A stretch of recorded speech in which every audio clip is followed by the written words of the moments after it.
Jadi mohon yang kedua ini juga sangat penting, Bapak Ibu, fisiknya mohon dipersiapkan. Masih ada waktu untuk mempersiapkan fisik. Silahkan banyak-banyak olahraga setelah ini, ya. Nah, nanti ya makanan-makanan yang menyebabkan ngantuk itu bisa dikurangi, ya. Apa aja contohnya? Ya, nasi goreng, nasi uduk, nasi yang lain, ya, dikurangi dikit ya. Gula dikurangi, tepung dikurangi, gorengan dikurangi, ya.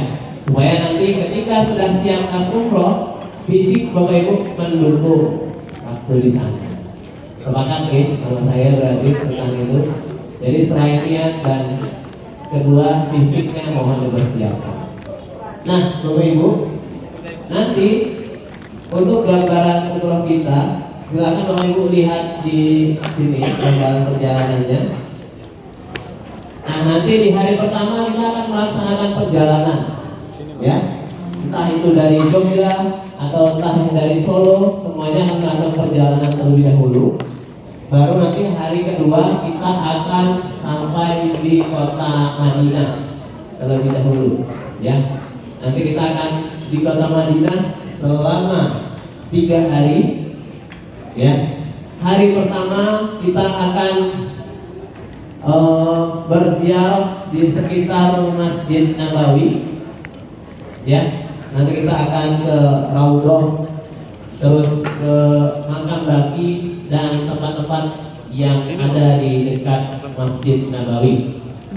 Nah, Raudhah, Bapak Ibu perlu ingat, Raudhah ini adalah salah satu tempat paling mustajab yang ada di muka bumi ini. Ya, Raudhah itu apa? Ada yang tahu Raudhah apa? Taman surga. Ya, Raudhah itu adalah taman surga. Taman surga itu apa? Jadi kalau di dalam hadis dijelaskan, Raudhah itu adalah letak antara mimbar Nabi dan makamnya Nabi Muhammad Sallallahu Alaihi Wasallam. Nah, itu adalah Raudhah. Nanti Bapak Ibu akan pergi ke sana. Silahkan dimanfaatkan sebaik-baiknya. Silahkan berdoa sebanyak-banyaknya. Silahkan memohon sebanyak-banyaknya ketika di dalam Raudhah. Jangan nanti sibuk selfie. Nah, karena ini sudah sering terjadi, ya. Ketika di dalam Raudhah tangannya berdoa tapi ada HP-nya di sini. Nah, jangan gitu, Bapak Ibu. Jadi silakan manfaatkan waktunya di Raudhah itu untuk berdoa sebanyak-banyaknya, sebaik-baiknya. Silakan memohon yang banyak di sana, ya. Karena Raudhah ini adalah salah satu tempat paling mustajab untuk kita berdoa. Jadi jangan disia-siakan, begitu ya, Ibu. Karena sayang kalau kita sudah sampai ke sana jauh-jauh, sudah masuk ke dalam Raudhah, ternyata kita hanya sibuk mengurusi urusan yang lain ketimbang urusan yang berdoa dan sejenisnya tadi. Jadi seperti itu ya. Mohon dimanfaatkan sebaik-baiknya ketika di dalam Raudhah. Karena Raudhah ini adalah salah satu tempat yang sangat bagus. Nah, caranya bagaimana? Karena di Raudhah ini waktunya terbatas, ya Bapak Ibu. Jadi waktunya sangat terbatas. Nanti tidak bisa lama-lama kalau di dalam Raudhah ini. Kalau mau berdoanya panjang dan lama, silahkan nanti bisa berdoa waktu ketika sujud. Ya, nanti akan dipandu untuk sholat terlebih dahulu, masuk dalam Raudhah disuruh sholat.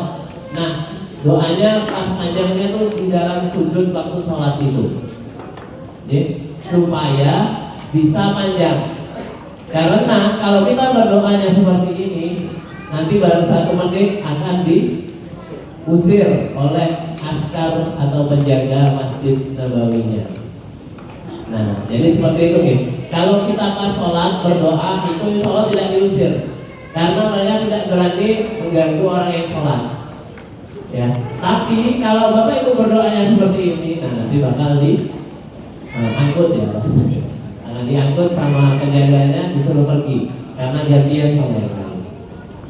Begitu ya. Jadi silakan berdoanya di waktu sujud pas sholat, tapi Kalau pakai bahasa Indonesia di dalam hati saja, jangan dilafalkan. Ya, ya Allah, ampunilah dosaku ya Allah, jangan. Batal sholatnya kalau kayak gitu. Jadi cukup di dalam hati saja kalau bahasanya bahasa Indonesia. Nah, begitu deh, Bapak Ibu. Jadi pas di Raudhah ini silahkan dimanfaatkan sebaik-baiknya. Kemudian hari ketiga kita akan berziarah di kota Madinah. Kota Madinah ini adalah kota tempat Nabi Muhammad SAW pernah hidup di sana. Ya, kota Madinah kita akan ke Masjid Kuba. Ada yang tahu sejarah Masjid Kuba, Bapak Ibu?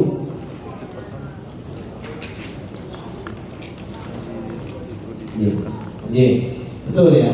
Ini Masjid Kuba adalah masjid pertama yang dibangun atau yang ditempati oleh Rasulullah sebelum waktu beliau hijrah dari kota Mekah ke kota Madinah.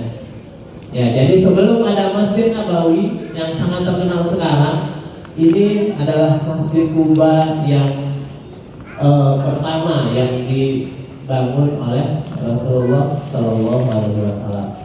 Nah, di dalam Masjid Kuba ini nanti Bapak Ibu akan dianjurkan untuk berwudu semenjak dari hotel. Ya, karena di dalam hadis disebutkan barang siapa yang berwudu dari tempat dia tinggal terus melaksanakan sholat di Masjid Kuba, sholat sunnah 2 rakaat, nanti dia akan dapat pahala 1 kali umroh. Nah, makanya kami sarankan Bapak Ibu nanti ketika sebelum ke Masjid Kuba ini, monggo sudah dalam keadaan berwudu, baru nanti bisa melakukan sholat di Masjid Kuba. Begitu ya. Sayang Bapak Ibu, pahalanya 1 kali umroh. Jadi wudunya kalau bisa jangan di masjid, dari hotel sudah wudu, ya, supaya nanti dapat pahala 1 kali umroh ini. Itu hadisnya sahih Bapak Ibu ya, hadisnya sahih, anjurannya sahih. Jadi diingat-ingat nanti sebelum dipitur kota Madinah, pastikan panjenengan sudah berwudu dan sudah siap untuk melaksanakan sholat di Masjid Kuba ini. Begitu nih Bapak Ibu. Ada yang mau ditanyakan? Sebelum saya hadirkan monggo. Ada yang mau tanya? Santai saja.